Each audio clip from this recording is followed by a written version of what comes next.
Everyone, welcome to only concept guys. आज से हम नया लेक्चर सीरीज स्टार्ट करने जा रहे हैं जिसमें हम अलग अलग जीएस टॉपिक या सामान्य अध्ययन के जो ये महत्वपूर्ण टॉपिक है उसको कवर करते जाएंगे। तो सबसे पहले स्टार्ट करते हैं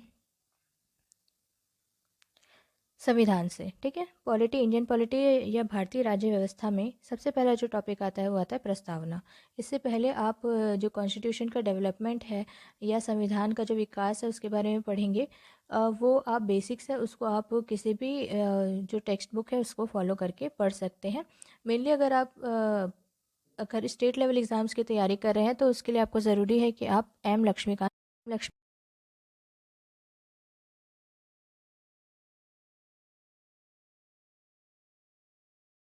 जो सब्जेक्ट है ये आप इस पे कमांड कर पाएंगे। तो सबसे पहले स्टार्ट करते हैं प्रस्तावना। अब जो प्रियम्बल है या प्रस्तावना है ये पहले से भारतीय संविधान में नहीं था, इसको बाद में ऐड किया गया है। और जब भी कोई चीज़ संविधान में ऐड करनी होती है, कॉन्स्टिट्यूशन में जोड़ना होता है, तो उसके लिए संविधान संशोधन अधिनियम की आवश्यकता होती है। तो प्रस्तावना को जोड़ा गया था 42 या 42वें संविधान संशोधन अधिनियम 1976 से। अब ये इम्पॉर्टेंट क्यों है, देखिए पढ़ा आप सभी ने है, ये सब जो भी कंपटीशन की एग्जामिनेशन की तैयारी कर रहे हैं वो कोई ना कोई स्टैटिक जीके की बुक फॉलो करते हैं, सभी ने इसको पढ़ा हुआ है, लेकिन क्या पढ़ना है ये इम्पॉर्टेंट है। तो देखिए इसमें जो सबसे पहली लाइन होती है ना, तो उसमें संप्रभु, समाजवादी, धर्मनिरपेक्ष, लोकतांत्रिक, गणराज्य, ये वर्ड आपको याद होना चाहिए कि भारतीय संविधान के प्रस्तावना में दी हुई है। ठीक है, साथ ही साथ मैं और इसको बता देती हूँ आपको। देखिए उसके साथ साथ न्याय की बात करते हैं तो न्याय कौन कौन सा होगा, सामाजिक, आर्थिक, राजनीतिक न्याय। ठीक है, स्वतंत्रता कौन कौन सी, विचार, अभिव्यक्ति, विश्वास, धर्म और उपासना की स्वतंत्रता, समता, प्रतिष्ठा और अवसरों की। ये सारी चीज़ें आपको डिटेल में आगे के पार्ट्स या संविधान के जो आगे के भाग हैं, जैसे कि फंडामेंटल राइट्स हो गए, ठीक है, डीपीएसपी हो गया, वो सब में जा करके आपको डिटेल में पढ़ने को मिलेगा। और साथ ही साथ ये देखेंगे कि इसमें और कौन से दो इम्पॉर्टेंट वर्ड कहे गए हैं। दो इम्पॉर्टेंट और वर्ड कहे गए हैं इसमें, व्यक्ति की गरिमा और राष्ट्र की एकता। ठीक है, राष्ट्र की एकता और अखंडता। ठीक है, ये सारे जो टॉपिक्स हैं वो आपको डिटेल में मिलेंगे आगे के जो भाग है संविधान के, जैसे कि मौलिक अधिकार हो गया, मूल कर्तव्य हो गया, उसमें सब में ये जो इम्पोर्टेंट आर्टिकल्स है उसके अंदर इसको डिटेल में हम पढ़ने वाले हैं। तो आज के लिए याद रखिए क्या क्या वर्ड आपको इसमें याद रखने हैं। संपूर्ण प्रभुत्व संपन्न, समाजवादी, पंथ निरपेक्ष, लोकतंत्रात्मक, गणराज्य। साथ में क्या याद रखना है, सामाजिक, आर्थिक, राजनीतिक न्याय, विचार, अभिव्यक्ति, विश्वास, धर्म और उपासना की स्वतंत्रता, प्रतिष्ठा और अवसर की समता प्राप्त करने के लिए तथा उन सब व्यक्ति की गरिमा और राष्ट्र की एकता और अखंडता सुनिश्चित करने वाली बंधुता बढ़ाने के लिए। ये चीज़ आपको एकदम अच्छे से याद होना चाहिए।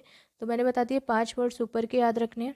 साथ में बीच में जो दिया हुआ है, मतलब ओवरऑल आपको क्या करना है, प्रियम्बल को बाय हार्ट याद कर लेना है। और एक डेट याद रखनी है कि हमारा जो संविधान है वो आंशिक रूप से लागू कब हुआ, तो 26 नवंबर 1949 या 1949 को ये लागू हुआ था। तो इतनी बातें आपको इसमें याद रखनी है। चलिए देखते हैं नेक्स्ट सब्जेक्ट।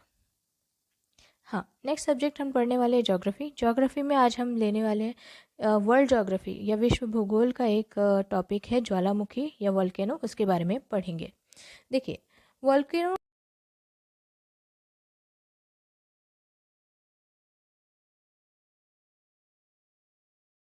पृथ्वी के अंदर से पिघला हुआ पदार्थ जो है वो लावा, राख या भाप के रूप में गैस बनकर बाहर निकलता है। ठीक है, तो इसी को हम कहते हैं ज्वालामुखी या हिंदी में या इंग्लिश में कहते हैं इसको वोल्केनो। ठीक है, अब अगर जो लावा है वो ऊपर की ओर आकर के इमिजिएटली ठंडा हो जाए तो एक शेप बनता है। ठीक है, उसको कहते हैं सिंडर। और अलग अलग ज्वालामुखी होते हैं, उनके उद्गार या इरप्शन होने के समय को लेकर के ही हम उसको अलग अलग तरीके से वर्गीकृत कर सकते हैं। तो सबसे पहला इसका वर्गीकरण देखें तो वो होता है सक्रिय ज्वालामुखी, जिसको हम इंग्लिश में कहते हैं एक्टिव वोल्केनो। अब एक्टिव वोल्केनो अगर देखें पूरे विश्व के परिप्रेक्ष्य में अगर देखें तो 500 लगभग ज्वालामुखी हैं जो कि एक्टिव हैं। और इसमें सबसे इम्पॉर्टेंट नाम आता है इटली के दो ज्वालामुखी का, एटना एंड स्ट्रोम्बोली। ठीक है, एटना एंड स्ट्रोम्बोली ये दो एक्टिव वोल्केनोज है या सक्रिय ज्वालामुखी है, जिसको आपको याद रखना है। साथ ही दूसरे टाइप का ज्वालामुखी जो होता है वो होता है प्रसुप्त या डोरमेंट वॉल्केनो। ठीक है, ये जो है इसमें जो इरप्शन हो या उद्गार होता है ये अ, अभी तो फ़िलहाल नहीं होता, लेकिन आगे समय में कभी भी इसमें इरप्शन या उद्गार हो सकता है। तो इसमें आपको दो चीज़ें याद रखनी है, एक फूजियामा जापान का और तीसरा मियन फिलीपींस का। ठीक है, जापान एक कंट्री है, एक देश है, वहाँ का फूजियामा जो कि डोरमेंट या प्रसुप्त ज्वालामुखी है, साथ ही याद रखना है मियन फिलीपींस का। अब बात करते हैं एक्सटिंक्ट वॉल्केनो। एक्सटिंक्ट वॉल्केनो या शांत ज्वालामुखी उसे कहते हैं जो कि ना पहले कोई इसमें इरप्शन हुआ उद्गार हुआ है, ना आगे कभी होने की संभावना है। तो इसके लिए आपको याद रखना है म्यांमार का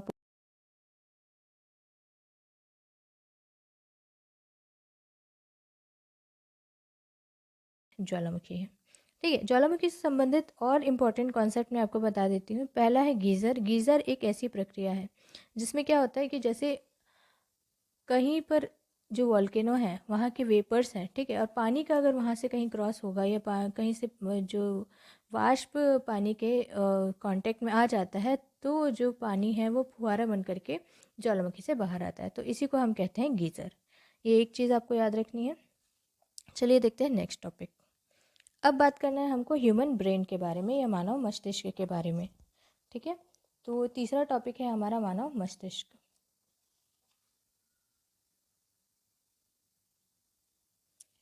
मानव मस्तिष्क के बारे में जैसे कि मैं आपको बताऊं, देखिए इसको हम तीन पार्ट में बांट सकते हैं। ठीक है, तो पहला हो जाता है फोर ब्रेन, दूसरा हो जाता है मिड ब्रेन और तीसरा हो जाता है हाइंड ब्रेन। ठीक है, फोर ब्रेन में इंपॉर्टेंट चीज़ है जो आपको याद रखना है वो है सेरिब्रम।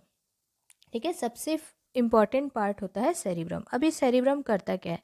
सेरिब्रम में जो भी इंटेलिजेंस है, बुद्धिमत्ता है, स्मृति है, इच्छा शक्ति है, ऐच्छिक गतिविधियाँ हैं, ठीक है, ज्ञान है, वाणी है, चिंतन जो हम करते हैं, वो सब चीज़ें सेरिब्रम की होती है।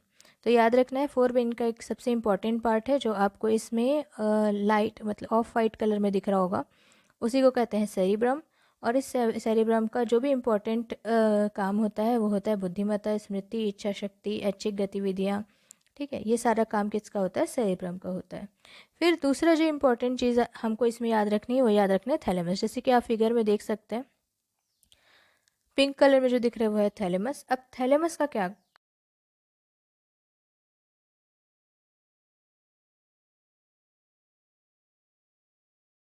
जो कि येलो कलर में हाईलाइटेड दिख रहा होगा, है ना, तो ये हाइपोथैलेमस थैलेमस का काम क्या है? जितने भी आपके मतलब इमोशंस हो गए, ठीक है, जैसे कि भूख, प्यास, ठीक है, घृणा इत्यादि, जितने भी आपके फीलिंग्स है, इमोशंस है, वो सारा कुछ कंट्रोल करने का काम किसका है? तो हाइपोथैलेमस का है। अब बात करते हैं कि सेरिबेलम। देखिए सेरिब्रल अलग है, सेरिब्रल फोर ब्रेन का पार्ट है, लेकिन सेरिबेलम क्या है? सेरिबेलम हैंड ब्रेन का, या सबसे जो निचले भाग का ब्रेन होता है ना, जिसको हम छोटा मगज कहते हैं, ठीक है, तो उसका काम क्या होता है? इसका काम होता है जो बैलेंस शरीर में बनता है, जब आप चलते हैं, चलने के समय में जो बैलेंस बनता है, संतुलन बनाए रखने का काम किसका होता है? सेरिबेलम का होता है। साथ ही इम्पॉर्टेंट पार्ट आपको याद रखना है ब्रेन का, वो है मेड्यूला ऑब्लोंगेटा। जितनी भी इनवॉलेंट्री एक्शंस है, मतलब ऐसे मुख्य कार्य जैसे कि उपापचय, रक्तदाब, आहार नाल के आहार नाल में जो ईसोफेगस होता है ना, ईसोफेगस ग्लैंड में जो स्त्राव होते हैं, ठीक है, उसको कंट्रोल करना, हृदय की धड़कनों का नियंत्रण करना, ये सब काम किसका होता है? मेड्यूला ऑब्लोंगेटा का। तो इस तरीके से आपको मस्तिष्क को भी पूरा पढ़ना है। जो जो इम्पोर्टेंट चीज़ है जो पूछी जा सकती है मैंने आपको बता दिया। मेन काम किसका होता है? सेरिब्रम का। सेरिब्रम का क्या होता है? जितना भी इंटेलिजेंस, स्मृति वगैरह हो गया उसका काम है। साथ ही थैलेमस बता दिया मैंने, ठंडा गर्म जो भी आप फील करते हैं उसके बारे में। सेरिबेलम मैंने आपको बता दिया कि सेरिबेलम का काम क्या होता है? संतुलन बनाए रखने का। साथ ही मैंने बताया मेड्यूला ऑब्लोंगेटा, जितने भी इनवॉलेंट्री एक्शन है, जैसे आप सांस ले रहे हो, ये आपके कंट्रोल में नहीं है। साथ ही जो हृदय की धड़कनें हैं वो चल रही है, वो भी आपके कंट्रोल में नहीं है, किसका काम है? मेड्यूला ऑब्लोंगेटा का। तो इस तरीके से इंपॉर्टेंट चीज़ आपको मस्तिष्क के बारे में याद रखनी है। और याद रखना है कि मस्तिष्क का वजन कितना होता है, तो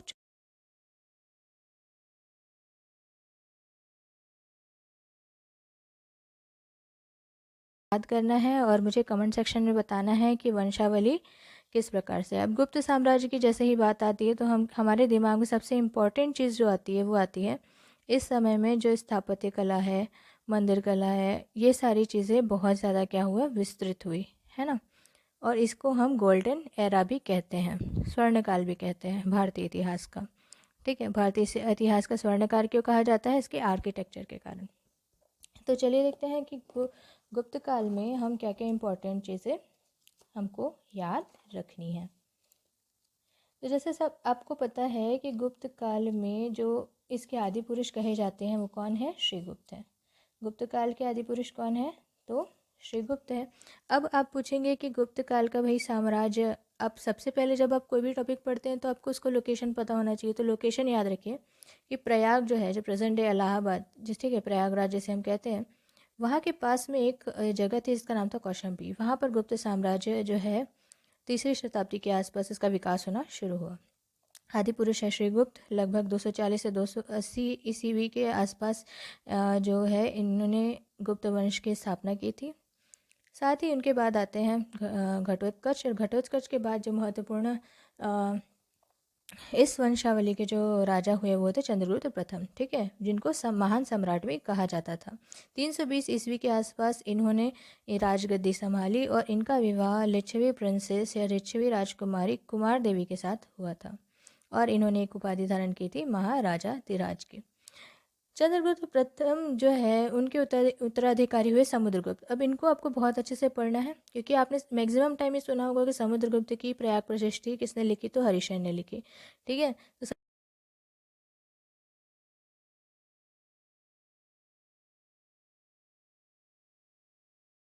तो इनका क्या इंपॉर्टेंट था, इनको भारत का नेपोलियन क्यों कहा गया, इसलिए कहा गया कि इनकी जो नीति थी वो साम्राज्य विस्तार की थी। तो साम्राज्य विस्तार के चलते इन्होंने आर्यवर्त के 9 शासकों को और दक्षिणावर्त मतलब नॉर्थ इंडिया के 9 शासक और दक्षिण जो भारत है उसके 12 शासकों को पराजित किया था और इन्होंने पूरे भारत में गुप्त साम्राज्य को विस्तार किया था। इनके दरबारी कवि थे हरिशयन। ठीक है, समुद्रगुप्त जो है वो विष्णु के उपासक थे और उन्होंने अश्वमेघ यज्ञ भी करवाया था जिसके कारण इनको उपाधि मिली थी अश्वमेघ कर्ता की। ठीक है, साथ ही इनको कविराज भी कहा जाता था। अब इसके बाद सेकंड जो इम्पोर्टेंट रूल, इनके बाद जो रूलर आए वो थे चंद्रगुप्त द्वितीय। ठीक है, इनके बाद जो शासक आए वो थे चंद्रगुप्त द्वितीय। आप सब जानते हैं चंद्रगुप्त द्वितीय के दरबार में ही 9 रत्न थे।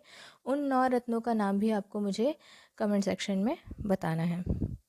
ठीक है, तो गुप्त साम्राज्य का इतनी इंपॉर्टेंट चीज़ आपको याद रखनी है। इसके बारे में जो डिटेल है, इसका टैक्सेशन सिस्टम कैसा था, भू राजस्व कैसा था, कुल उत्पादन का कितना % या कितना भाग देना होता था, साथ ही इनके समय में कौन कौन से मंदिरों का निर्माण हुआ, ये हम कल के लेक्चर में पढ़ेंगे। चलिए देखते हैं नेक्स्ट।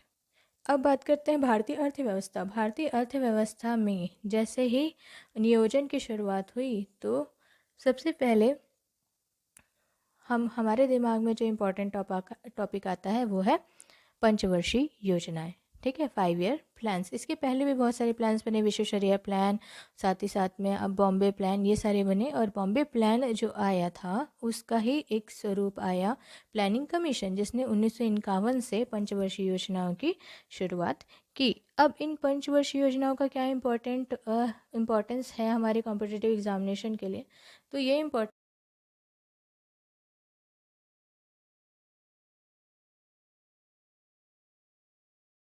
बहुत ज़्यादा ज़रूरी है। तो वो सारी योजनाओं के रूट्स या उनकी जड़ें हमको इन पंचवर्षीय योजनाओं से मिलते हैं। आज जो हम आत्मनिर्भर भारत की बात कर रहे हैं वो भी चौथी पाँचवीं जो पंचवर्षीय योजनाएं लाई गई थी, जो कि गरीबी उन्मूलन के लिए या आप कह सके बेरोजगारी से जूझने के लिए या लड़ने के लिए या उसको मिटाने के लिए जो योजनाएं लाई गई थी उसी पे डिपेंड करती हैं। तो चलिए स्टार्ट करते हैं कि पंचवर्षीय योजना कौन कौन सी थी। सबसे पहले 1951 में एक पंचवर्षीय योजना आई जिसको हम कहते हैं पहली पंचवर्षीय योजना या फर्स्ट 5 ईयर प्लान। अब इसमें क्या किया, देखो आपने नए नए काम की शुरुआत की तो आप बेसिक्स पे जाएंगे। तो इसमें क्या किया, हेरल्ड डोमन मॉडल पे बेस्ड ये था, एग्रीकल्चर या कृषि पे फोकस किया गया। अब हम सिर्फ एक ही सेक्टर में या एक ही जो एक ही जगह एक ही टॉपिक पे फोकस कर रहे हैं। ठीक है, एक ही फील्ड पे फोकस कर रहे हैं, तो उस केस में ये जो योजना है सफल हुई। कृषि क्षेत्र में बहुत अच्छे कार्य हुए और हमने जो लक्ष्य रखा था वो इस योजना में प्राप्त हो गया। ठीक है गाइस, मैं आपको फैक्ट नहीं बता रही हूँ, मैं आपको सिर्फ ओवरव्यू बता रही हूँ। फैक्ट बहुत सारे हैं, सारे बुक्स में दिए हुए हैं। मैं आपको सिर्फ एक फ़्लो बता रही हूँ कि आपको पढ़ना कैसे है। एक अप्रोच होती है किसी भी टॉपिक को पढ़ने के लिए, तो मैं सिर्फ अप्रोच आपको बता रही हूँ। बाकी इसमें कितने पॉइंट, कितने का लक्ष्य रखा गया था, कितना हासिल किया गया था, ये कभी नहीं पूछता है। सिर्फ इम्पॉर्टेंट जो नीतियाँ लाई गई थी और किस थीम पे वो बेस्ड था, ऐसे क्वेश्चन आते हैं। ठीक है, तो आपको होलसम अप्रोच रखनी है, ना कि फैक्चुअल कितने फैक्ट है आप कितने याद करेंगे। फैक्ट अगर आपको याद करेंगे 2 से 3 बार आपको टॉपिक पढ़ना पड़ेगा। तो फर्स्ट 5 ईयर प्लान का याद रखिए, कृषि जो है मेन थीम था, कृषि पर बेस्ड था। कृषि से संबंधित जो भी गतिविधियाँ थी वो अच्छी तरीके से हुई, और डेवलपमेंट के साथ साथ में जो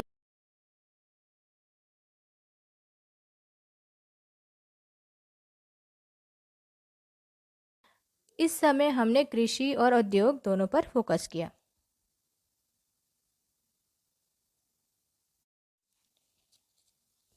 अब इस समय हमारा उद्देश्य क्या था, समाजवादी समाज की स्थापना करना। याद रखना, सोशलिस्टिक सोसाइटी की स्थापना करना इसमें मेन लक्ष्य था।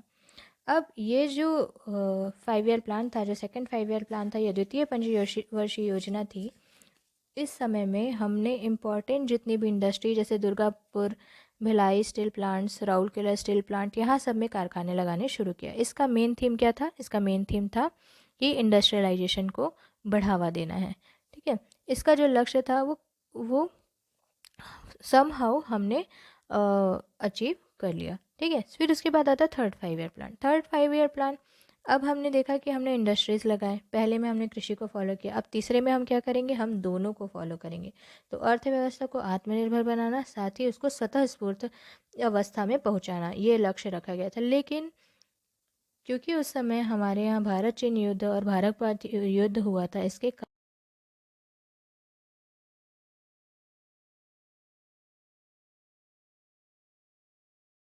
ठीक है, और यहीं पर आता है मोस्ट इम्पॉर्टेंट चीज़, वो आता है योजना अवकाश। योजना अवकाश किस लिए, क्योंकि इस समय में आप जो भी योजनाएं हैं उसको सही तरीके से अप्लाई नहीं कर सकते थे, क्योंकि वार की स्थिति थी। ठीक है, युद्ध की स्थिति थी। तो इसलिए हमने 3 जो है वार्षिक योजनाएं लेकर के आए। ठीक है, इसी को ही हम कहते हैं 1966 से 69 की प्लान हॉलीडे या योजना का अवकाश। ठीक है, योजना का अवकाश इसी को हम कहते हैं। अब बात करते हैं चौथी पंचवर्षीय योजना की। देखो, चौथी पंचवर्षीय योजना क्यों इम्पोर्टेंट थी। अब देखो, हमको अब क्योंकि युद्ध का समय चल रहा था, वार्षिक योजनाएं आ गई थी, हमको अब अर्थव्यवस्था में स्थायित्व की ज़रूरत थी। तो स्थायित्व के साथ विकास और आर्थिक आत्मनिर्भरता को हमने क्या रखा, लक्ष्य रखा। ठीक है, लेकिन क्या हुआ, चौथी पंचवर्षीय योजना जो है वो भी असफल रही। क्योंकि उस समय में क्या हुआ कि ये योजना जो है, एक तो मौसम का बुरी तरीके से प्रतिकूल चल रहा था उस समय, और दूसरा जो बांग्लादेशी शरणार्थी हैं उनका आगमन हो गया था। इसके कारण से ये भी योजना है, ये बुरी तरीके से असफल हो गई। अब बात करते हैं पांचवी पंचवर्षीय योजना की। पांचवी पंचवर्षीय योजना, अब ये देखिए, जैसे मैंने आपको बताया था ना, अभी जो फिलहाल हम देख रहे हैं गरीबी उन्मूलन और आत्मनिर्भरता, आत्मनिर्भरता, इसकी जड़ें हमको कहाँ से मिलती हैं, तो पांचवी पंचवर्षीय योजना से मिलती हैं। और 1975 में 1975 में ही लाया गया था 20 सूत्री कार्यक्रम। अब ये 20 सूत्री कार्यक्रम क्यों इम्पोर्टेंट है, हमेशा पूछा जाता है। 20 पॉइंट प्रोग्राम, ये अलग अलग जो सेक्टर है वहाँ पर आपको जो इम्पोर्टेंट काम करना है वो उसके बारे में 20 पॉइंट प्रोग्राम लाया गया था 1975 में। तो डायरेक्ट क्वेश्चन हमेशा आता है कि 20 पॉइंट,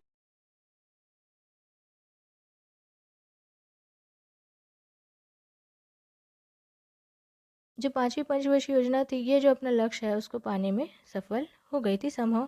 क्योंकि पहले जो इसका लक्ष्य है वो 5.5 रखा गया था, बाद में इसको रिड्यूस कर दिया गया, और किसी तरीके से ये योजना जो है आंशिक रूप से सफल हो गई। अब बात करते हैं छठवीं पंचवर्षीय योजना का। 6th 5 ईयर प्लान है, उसमें भी गरीबी उन्मूलन और रोजगार में वृद्धि, ये 2 लक्ष्य रखे गए थे। ठीक है, अभी तक आपने देखा होगा होलसम अप्रोच क्या चल रही है, पहले कृषि, फिर कृषि उद्योग, कृषि उद्योग उद्योग के साथ साथ में जब तीसरी पंचवर्षीय योजना है तो दोनों को लेकर के चलने की बात हुई। युद्ध हुआ, युद्ध के बारे में असफलता देखने को मिली। फिर योजना का अवकाश हुआ। फिर चतुर्थ में क्या, हमने स्थायित्व लाने की कोशिश करी। पाँचवें में क्या किया, हमने गरीबी उन्मूलन और आत्मनिर्भरता की बात की। फिर छठवीं में हमने क्या किया, फिर से गरीबी उन्मूलन और रोजगार में वृद्धि की बात कही। बट सबसे सफल अगर कहा जाए योजना, अगर मैं आपको बोलूँ तो वो थी 7वीं पंचवर्षीय योजना, जो 1985 से 90 के बीच में आई। ठीक है। इसी समय में जवाहर रोजगार योजना है जैसी महत्वपूर्ण जो रोजगार उपलब्ध जो कार्यक्रम है उसको शुरू किया गया था। उसके बाद बात करते हैं 8वीं पंचवर्षीय योजना, जिसमें मानव संसाधन के विकास की बात कही गई। उसके बाद 9वीं पंचवर्षीय योजना, जिसमें न्यायपूर्ण वितरण या समानता के साथ विकास की बात कही गई। 10वीं पंचवर्षीय योजना, जिसमें मेन फोकस ये था कि गरीबी और बेरोजगारी को समाप्त करना और अगले 10 वर्षों के लिए जो भी प्रति व्यक्ति आय है उसको दोगुनी करना। तो इस तरीके से 10वीं पंचवर्षीय योजना आई। फिर 11वीं पंचवर्षीय योजना और सबसे लास्ट जो इम्पोर्टेंट पंचवर्षीय योजना थी वो थी 12वीं पंचवर्षीय योजना। ठीक है, जो 2017 में समाप्त हो जाती है।